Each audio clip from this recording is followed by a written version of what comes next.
Okay, hello and welcome. I hope everyone's doing well. I'm doing pretty good. Let's continue with Half-Life 2. Going to be playing Lost Coast this time, which I believe is quite short, so we move on to episode 2 after that.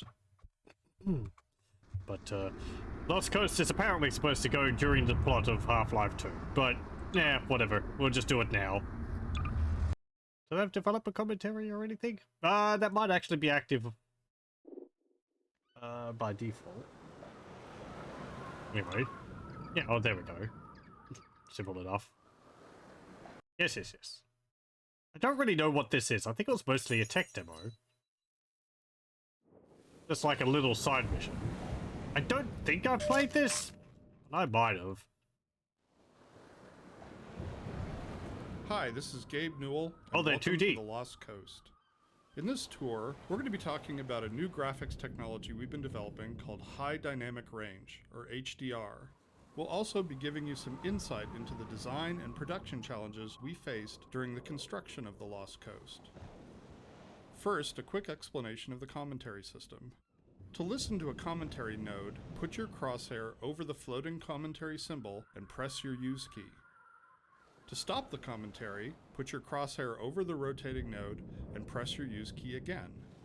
Some commentary nodes may take control of the game for the purpose of showing something to you. In these cases, simply pressing your use key will stop the commentary. I wonder whether it would have started automatically if I just left it.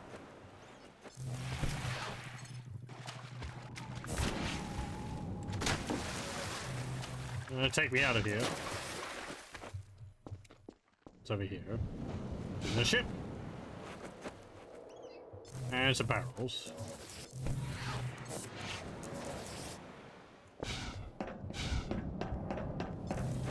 Some ammunition and a pistol. Oh, there is actually a node over here. The remains of the ship in front of you were once part of a puzzle we cut out of the Lost Coast. The original design of the puzzle was based on the idea of the player and the fisherman cooperating together to solve something. This was the type of puzzle we'd always wanted to attempt in Half-Life 2. Unfortunately, as development on Lost Coast neared the end, and this puzzle still wasn't finished, we decided to cut it. It's always painful to remove work, so we've tried to evolve a process for making those kinds of decisions. For example, with this puzzle we asked ourselves, is this puzzle actually fun? If not, how much work does it need to be fun? Does this puzzle fit within the purpose of Lost Coast? Would our customers appreciate this puzzle being finished more than they would appreciate, say, soldiers rappelling off the cliffside? In the end, it made more sense to put this problem on the shelf with other interesting ideas and come back to it later.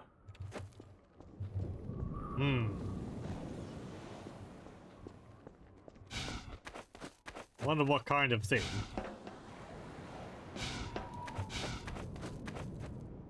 Oh, okay. The remains... They don't go grey after you've used them.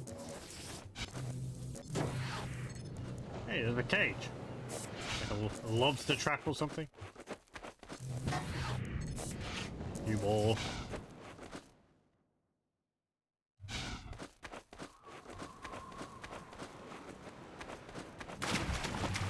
Let's not go in the water. I believe that might be a bit of a bad idea. Hey, more ammo. I've got enough.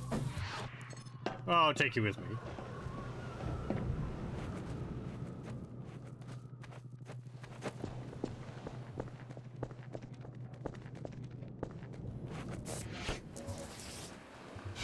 With conventional rendering, seen here on the left, if something on the screen is 20% reflective, like the wet sand, then the maximum reflected brightness can only be 20% of the maximum brightness of your monitor. HDR's more accurate simulation of light ensures that the sun's reflection on this wet sand appears as it would in the real world, which could potentially use 100% of the maximum monitor brightness. HDR uses bloom to simulate light that is beyond 100% of a monitor's maximum brightness. Actually, I guess an alright usage of bloom, but, well, this was a lot of games at the time. Well, a lot of games at the time used bloom excessively. And everything just becomes all washed out and white. Hello, welcome.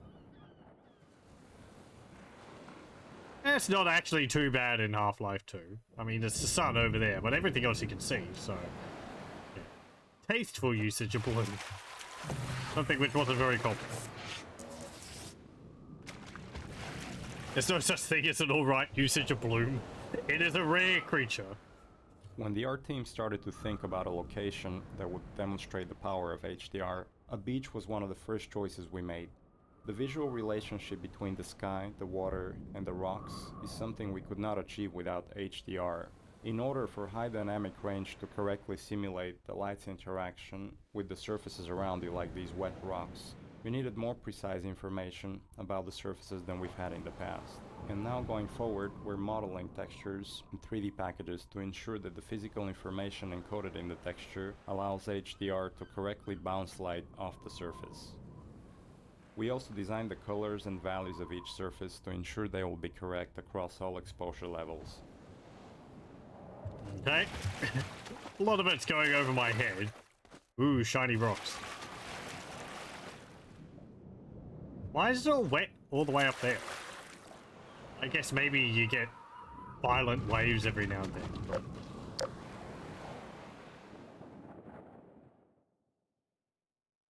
I guess the water level would have originally been up there or something?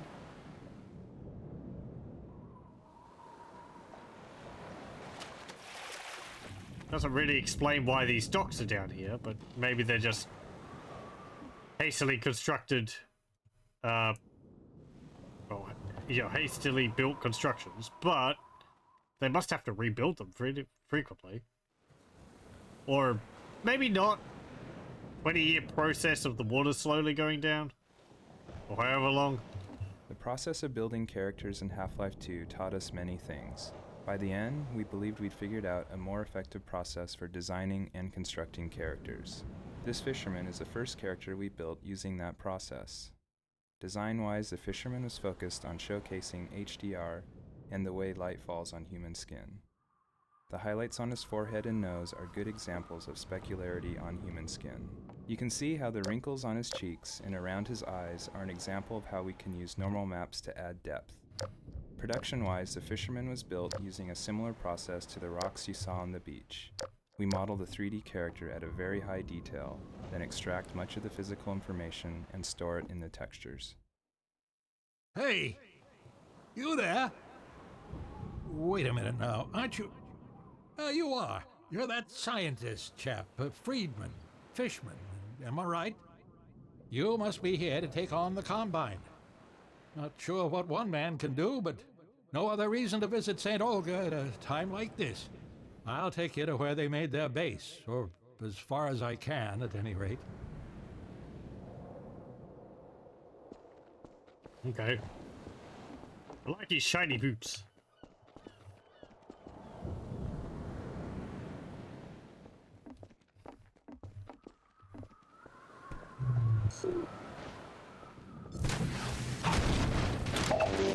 Water presents us with a lot of rendering challenges. In fact, we have to render the scene 3 times. Once for the refraction of what's under the water, once for the reflection of everything above the water, and once from the player's view. You can see the reflection and refraction scenes in the 2 small windows on screen. In the refraction, we calculate per pixel how much water you're looking through to do a volumetric underwater fog to simulate particulate matter. For our full HDR solution, we had to go through the entire engine and modify every bit of code that calculated light and color. For example, these water reflection and refraction renderings had to be improved to support the full range of contrast values. Okay. Here, now, let me just unlock this gate for you. Got the key right here. There we go. Get along now, laddie. Destroy that gun and no dawdling. I'll take your harpoon. That would be a fun weapon to have in some areas, the harpoon. Hurry, lad, get up the path. It doesn't No, I lost it. It doesn't actually stick in the ground, but... Hail someone was this. Exactly.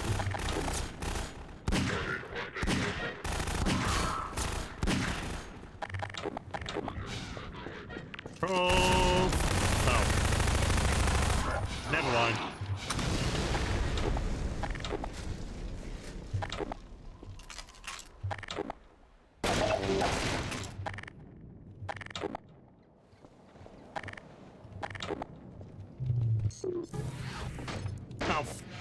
bugger. Drop. There's a path up the cliff. Step lightly now. Yes, yes, yes.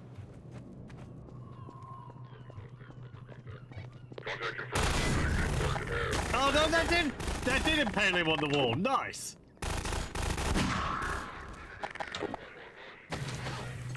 And I can unstick it. Ow, bugger.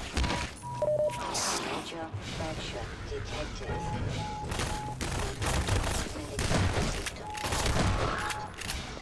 Morphine administered.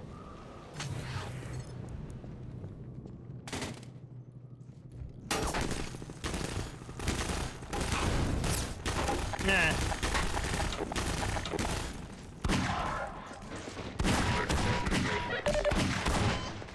Ow. Okay.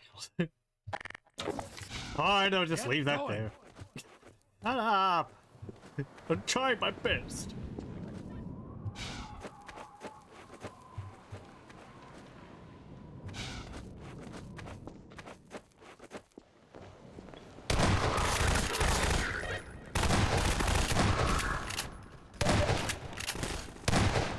No, that all collapses. Cool. I mean, I probably have to walk up that at some point, but no.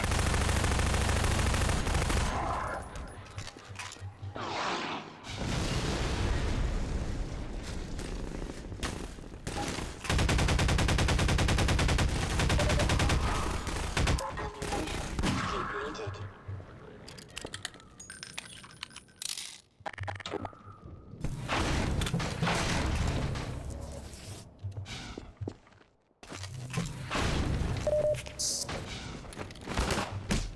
Oi!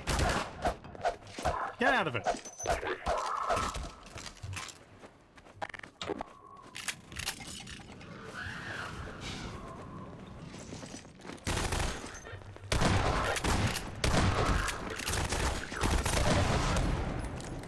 I was wondering what that noise was. It sounded them repelling.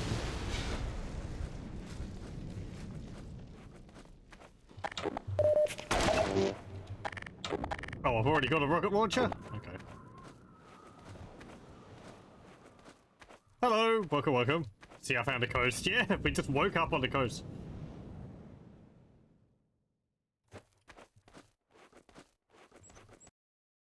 Oop, sorry for that.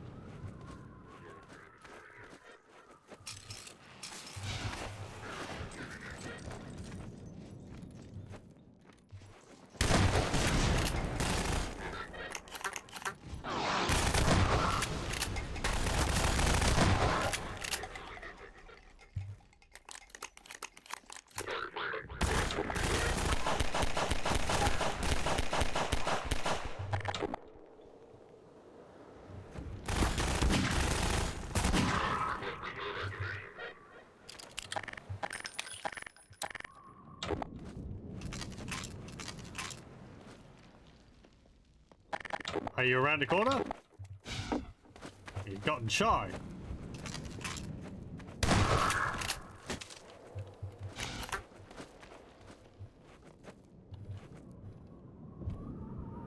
Yeah, very vertical map.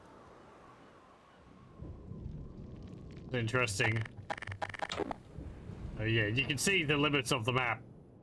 Like, you don't go over there. You don't go over there. It's just like this bit.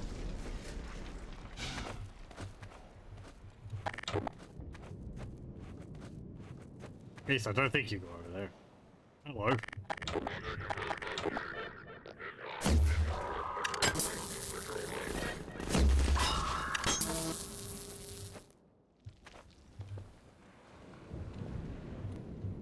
Oh, we're over this side.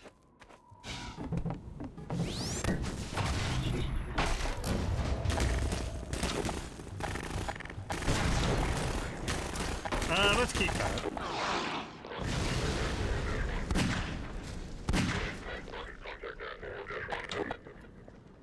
Yeah, now I have to go back up the way I came.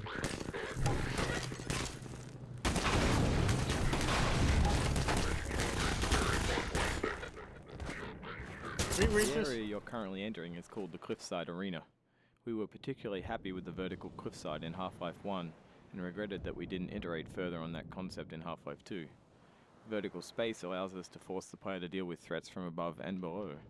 We find that players focus their view on the direction they're traveling, so by using a cliffside and having the player ascend it, we ensure that the player will look up and be prepared for enemies. If the player's path was to move past the point of the cliffside, it would be unlikely he would notice soldiers rappelling down from above. And dying from unknown threats never feels fair and certainly isn't fun.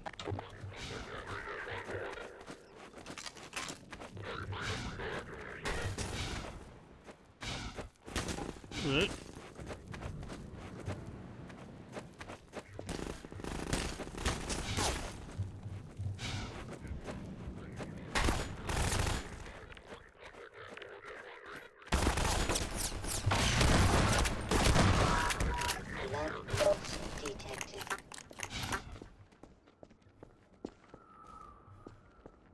One of the features of our HDR solution is dynamic tone mapping.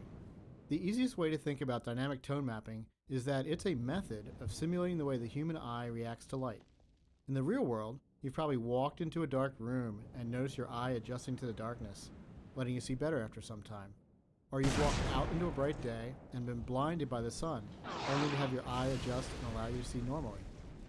Your iris is adjusting itself in response to the amount of light hitting your eye. Dynamic tone mapping simulates this by automatically adjusting the exposure of the scene to mimic the behavior of your iris. You can see this as the view moves from the dark tunnel to the bright sun and back again. Here, you can see the way we calculate the amount of light hitting the player's eyes. We take a snapshot of the scene, measure the brightness levels, and then use that to adjust exposure. We consider light at the center of the screen more important than at the edges to better simulate the geometry of the eye.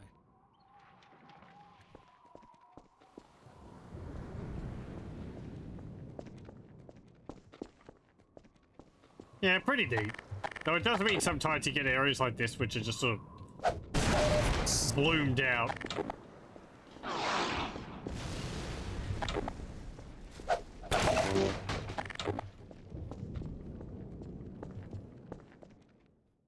Is there anything else around here?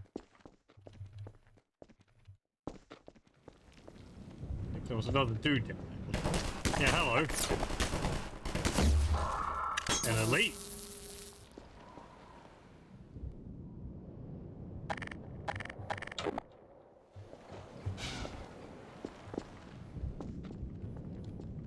The courtyard in front of you is a space we call an arena. Arenas are built to hold the player for a period of time, and usually contain combat or some other challenge. They often have multiple entry points for enemies, along with a gate of some kind to prevent the player moving on, until the challenge has been completed. In this case, the arena is free of enemies until the player solves a puzzle and triggers an alarm. This is a method that allows the player to explore the arena and get a sense of its space before being forced to fight in it. It adds a sense of uneasiness to the player, who's expecting to be attacked now that they've reached the goal set for them at the start of the map. The break in the action here is also a crucial part of the level's pacing. It allows the player to recover and explore the world a little after being attacked on the way up the cliffside. Feels very retro coming back to this level now, since Valve has backported the HDR lighting to the whole of Half-Life 2 on both episodes. Yeah. If you've been watching the rest of my playthrough of Half-Life 2, none of this will be new, because we've had this all the way through Half-Life 2. But yeah, it wasn't originally in Half-Life 2, and I don't know whether it was in episode 1. It might have been, but I don't know. Because I remember there was something talking about the lighting of Alex's face, but that might have just been because she was in more out, like she was moving around more. So they had to adjust that to fit with the varied environments she'd be in. Not necessarily HDR. So yeah, it might have been only in episode 2. No, they locked the door behind me. What if I go down here?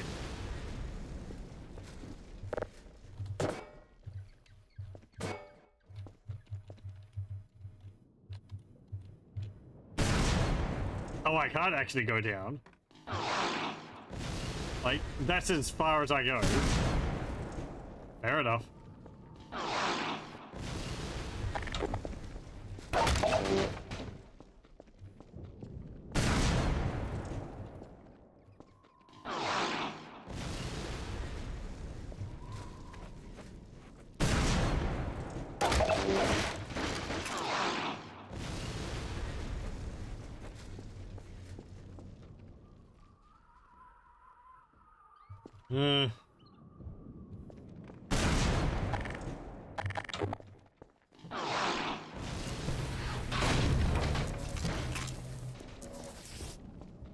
The source engine supports a wide variety of shaders. The refraction shader on the window here requires us to copy the scene to a texture, refract it, and then apply it to the window surface. To fully support HDR, every shader in the engine needed to be updated. So this refraction shader was improved to support the full range of contrast. If you viewed the sun through this window, it would be refracted correctly. I think they mentioned something about that in Half-Life, in base Half-Life 2 as well, with the updated, with the added commentary that they had to update all of the shaders, which I had.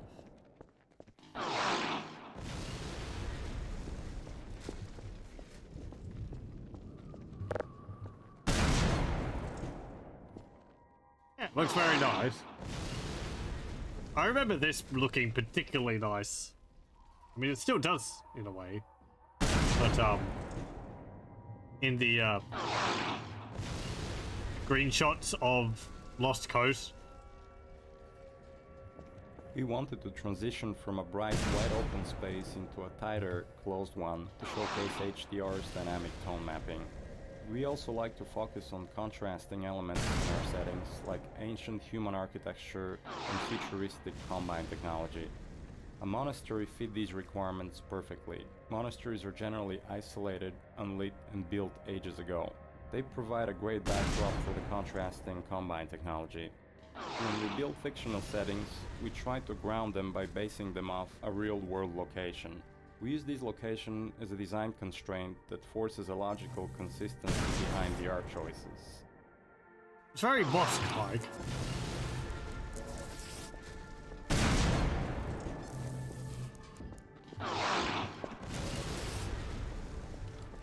Churches are great dramatic spaces. They're often lit naturally with extremes of darkness and brightness, which makes them a great showcase for HDR.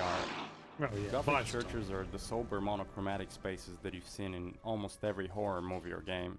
Byzantine churches, on the other hand, are very colorful and have a large variety of materials. We wanted that color and material variety to show off our HDR reflections. I do like this type of patterning they have on the walls in these types of churches. Oh. There's a lot of detailed paintwork.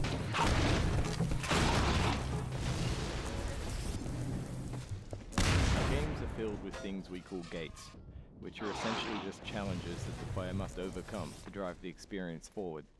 We use a puzzle here since the player has been through combat and exploration recently. When we design challenges, we try to ensure that the player's goal and the action required by the player are both fun. It's not hard to create interesting goals for the player, like stopping this machine from shelling the nearby village, but the action required by the player to solve the challenge needs to be fun as well. So instead of something menial, such as hitting an off switch, the player gets to use physics to jam the gun's mechanism and cause it to break. I just noticed the texture for the wall here. It's got like some tape over the crack. Yeah.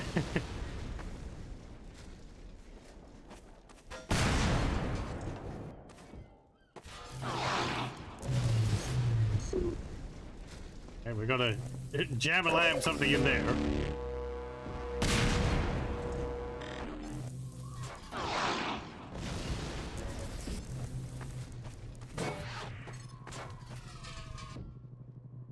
That tape is holding the level together.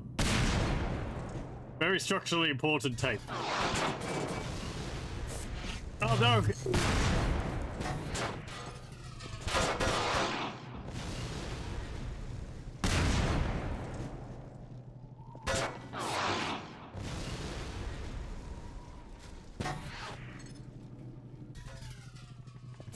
Hey, I jammed it. It's jammed. It's stuck. Didn't count.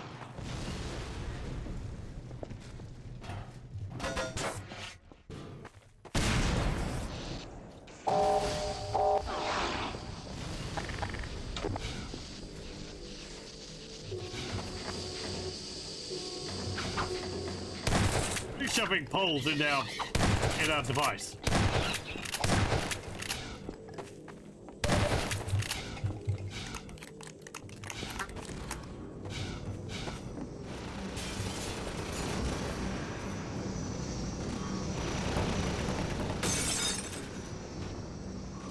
I can't see anything.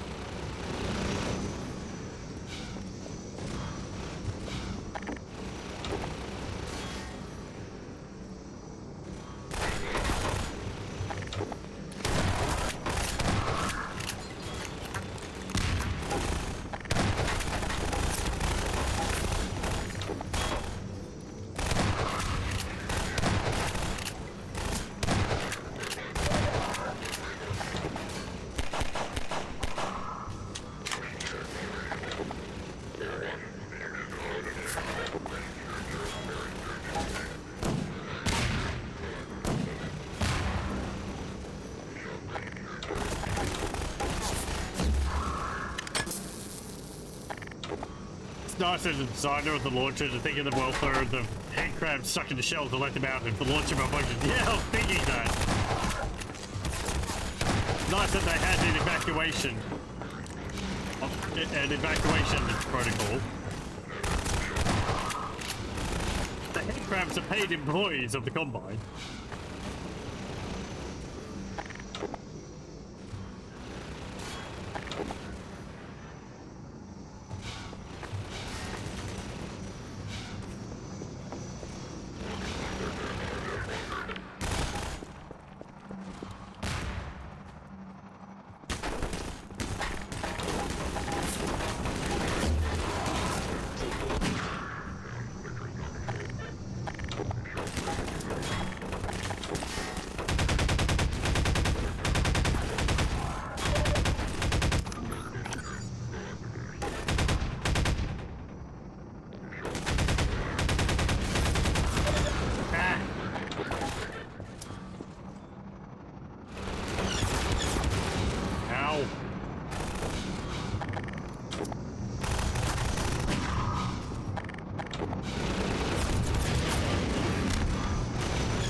There was some more rockets over here.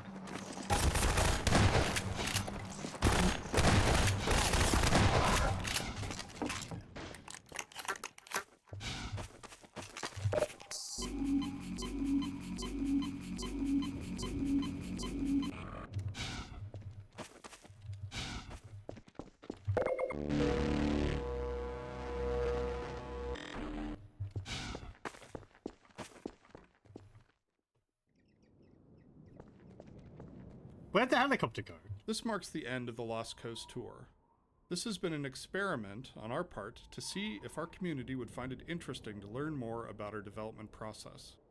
As always, we're interested in your feedback. I can be reached at gaben, Gaben, at valvesoftware.com. If people like this, we'll keep producing this kind of content for all of our games going forward. Thanks for listening. Oh, there we go.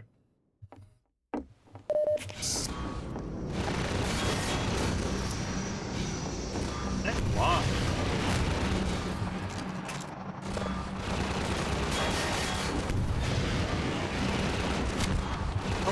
The AI for this seems similar, very similar to the other gunships.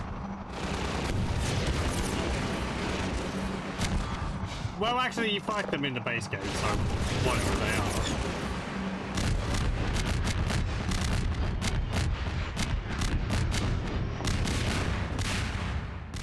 Bonk.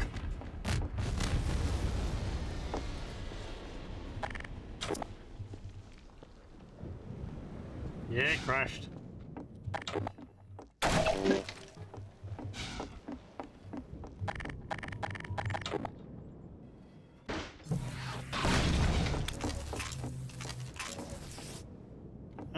Anything else? I don't remember whether this...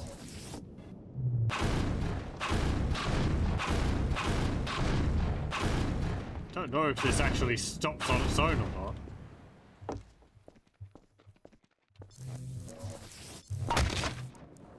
Whoa.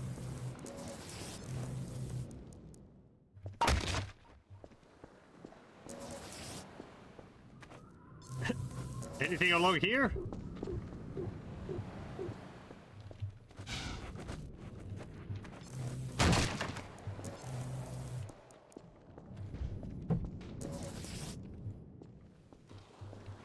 Oh.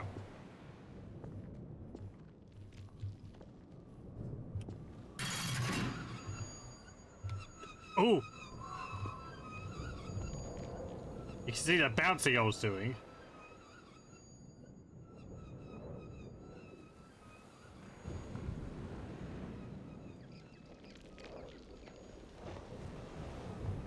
Hooray! We saved the city.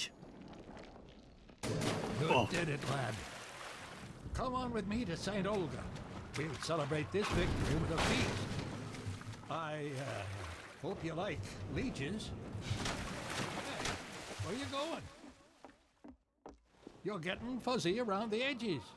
Well, I guess you got other places to be. Nice knowing ya. Fly! And there we go. That was Lost Coast. Interesting. Having playing it now, yeah, I'm pretty sure I have played that in the past once. So, yeah, just a little tech demo. It's interesting though. Anyway, I'll stop the recording here. We'll actually get on to episode 2.